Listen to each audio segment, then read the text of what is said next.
안녕하세요. 이번 시간에는 2017년도 주택관리사 민법 시험을 위한 첫 번째 단계로서 기초이론 수업을 진행하고자 합니다. 자, 본격적인 수업 진행에 앞서서 과목 소개와 수험 공부 방향에 대한 간단한 소개를 드리겠습니다. 자, 우리 주택관리사 시험에서 민법은 어떻게 구성이 되느냐? 민법은 총 5편으로 구성이 되었습니다. 민법은 민법 총칙, 물권, 채권, 친족, 상속, 5편으로 민법이 구성이 되고 있는데 그중에서 우리 시험 범위는 채권법까지가 시험 범위고 그중에서 총칙에서 60%가 출제가 되고 나머지 각각 20%씩 출제가 되고 있습니다. 자, 그럼 우리가 출제 범위를 보더라도 어디에다가 평소에 초점을 두고 공부를 할 필요가 있다? 네, 여기죠. 그죠? 총칙에 집중을 해서 공부를 할 필요가 있다. 자, 그러면 2016년도의 기출시험의 경향은 어떻게 되었었느냐? 총 40문항 중 60%의 24문항이 총칙에서 출제되고 총칙은 무난하게 출제가 되었습니다. 오히려 A년보다 조금 더 쉽게 출제가 되었다 볼 수도 있어요. 무난하게 출제가 되었다. 그래서 총칙만으로 봤을 때는 상당히 수험생들 입장에서는 큰 부담 없이 치러줄 수 있는 시험이었다. 근데 문제는 물권법과 채권법이 어떻게 출제가 됐느냐. 자, 평소에 우리가 보던 어떤 그 같은 수준 이상의 아주 높은 그 같은 문제들이 엄청난 숫자가 구성이 되었습니다. 따라서 일부 문제는 우리도 충분히 풀 수가 있는 그 같은 수준의 문제였는데 일부의 지문들은 민법을 전문적으로 전공한 사람들이 아니면은 접근이 힘든 것 같은 아주 힘든 부분의 어떤 지문도 있었습니다. 그래서 물권법과 채권법은 이거는 우리가 알고서 고득점을 하기는 상당히 힘들었던 부분, 따라서 심하게 말하면 이거 물권법, 채권법은 반절 정도밖에 맞을 수 없는 그 정도의 아주 난이도가 있던 높은 문제였습니다.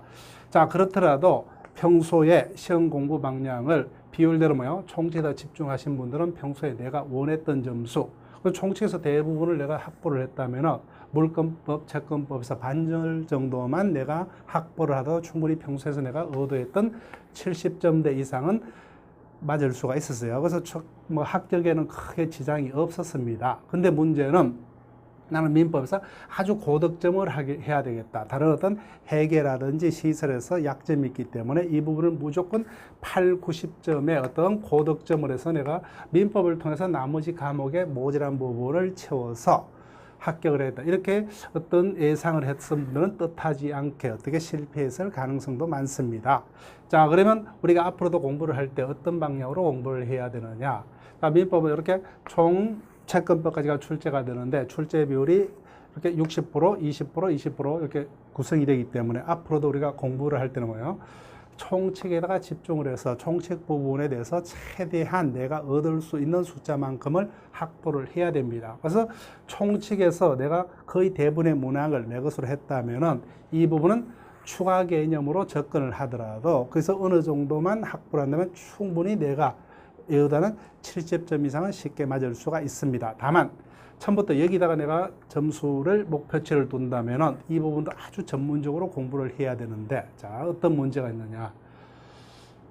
물권법과 채권법의 범위는 아주 넓어요. 그렇지만은 어떻게 됩니까? 문항수는 총칙보다 적죠. 그죠? 근데 총칙은 상대적으로 어떻게 돼요? 범위가 좁죠. 그죠? 예.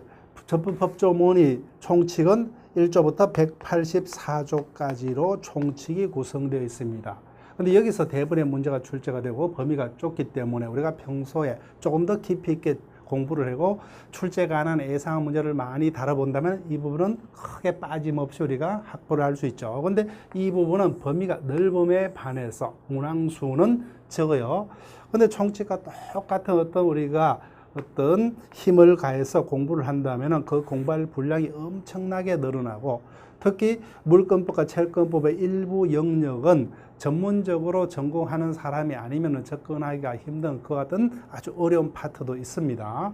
따라서 그러한 한계가 있기 때문에 이 점수를 목표로 한다는 것은 상당히 위험할 수밖에 없습니다. 그래서 제가 권하는 공부 방법은 관리사 민법을 공부를 함에 있어서는 일단은 총칙에서 끝이다 이런 생각으로 총칙은 거의 내가 실수 없이 확보를 하겠다 이런 욕심에서 총칙에다 집중을 하시고 나머지는 범위는 넓은데 반해서 문항수가 적기 때문에 2016년도 19회차 기출문제는 이례적이었어요. 그래서 아주 세부적으로 어떤 깊이 있는 영역에 출제가 된 바도 있지만 이건 이례적이고 지금까지는 다 뭐요? 범위가 강박될 때 조문 이주 문제, 개념 이주 문제로 쉽게 출제가 되고 있었습니다. 근데 올해 같은 건 상당히 2016년도 문제는 이례적이기 때문에 그것을 기준으로 삼을 수 없고 그래서 이 부분도 그런 식으로 공부를 한다면은 여기서 뭐요?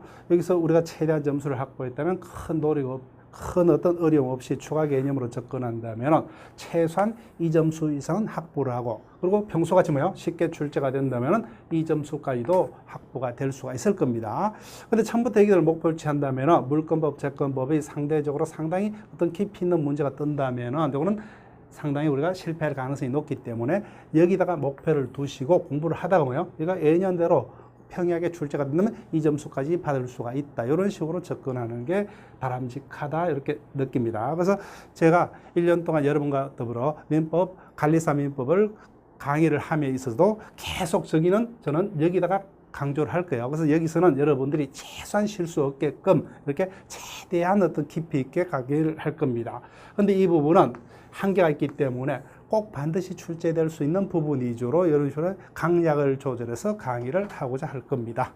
자, 그러면은 일단 과목 소개는 간단하게 마치고 앞으로 공부 방법도 그때그때 제가 가정에 따라서 여러분들과 같이 고민을 할 겁니다. 큰 틀에 대해서 여러분께 말씀드리고 그러면 잠시 쉬었다가 본격적으로 주택관리사 민법의 기초 이론 2017년도에 합격을 한 주택관리사 민법 기초 이론 강의부터 시작하고자 합니다.